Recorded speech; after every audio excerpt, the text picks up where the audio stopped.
L'iceberg de l'attaque des titans, et cette fois-ci, on va descendre encore plus bas.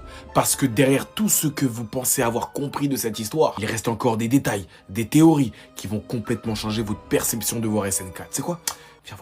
Viens voir, et je vous garantis que vous allez même pas passer le niveau 6. Bienvenue au niveau 1. Le premier épisode connaissait déjà la fin.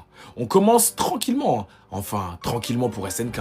Au tout début de l'histoire, Eren se réveille sous un arbre, en pleurant. Il vient de faire un rêve complètement étrange, et dans le manga, Mikasa lui dit: à plus tard, Eren. Une phrase qui prendra tout son sens. 137 chapitres plus tard, parce qu'avant de tuer Eren, Mikasa lui dit pratiquement ces mêmes paroles.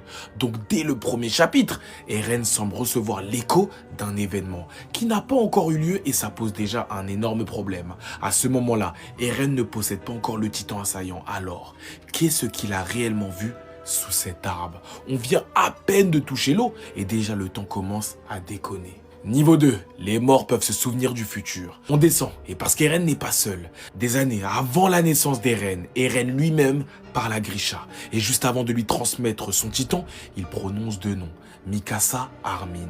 Des personnes qui à cet instant n'ont absolument rien à faire dans ses souvenirs. Et Kruger lui-même ne sait pas d'où viennent ces prénoms. C'est là qu'on comprend que le titan assaillant ne transmet pas seulement les souvenirs du passé. Ses détenteurs peuvent recevoir des fragments provenant de leurs successeurs. Et dans SNK, un souvenir peut donc exister dans votre tête. Et ça, avant même que l'événement qu'il a créé ne se produise. On l'a vu avec Armin et Berthold. Et à partir de là, le futur ne devient plus quelque chose qu'on attend. Il commence à contaminer le passé. Niveau 3, les Ackerman sont des humains fabriqués. On continue. Mikasa et Levi ne sont pas simplement deux énormes malades naturellement cheatés, hein.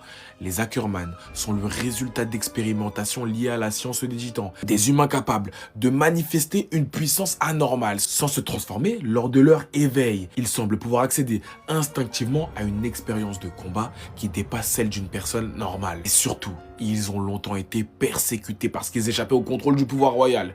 Réfléchissez 2 secondes s'il vous plaît. Le roi pouvait manipuler la mémoire d'une population entière, mais certains individus ne pouvaient simplement pas être réécrits. Dans un monde où contrôler l'histoire signifie contrôler les souvenirs, les Ackerman n'étaient pas seulement puissants, ils étaient dangereux parce qu'ils pouvaient se souvenir. Niveau 4, les 3 cochons d'Ymir. Et là, poteau, on arrive sur une théorie. Et me dites pas qu'elle est pas arabe ou je sais pas quoi, hein. Elle est complètement étrange. Mais s'il vous plaît, restez avec moi. Tout le cauchemar d'SNK commence avec 3 cochons. Ymir ouvre leur enclos et leur offre la liberté. Et pour ça, elle est traquée, blessée, poursuivie jusque dans cet arbre, où elle rencontre la source du pouvoir des titans. Sauf que certains fans ont remarqué quelque chose. Les 3 cochons, initialement gardés par Ymir, auraient les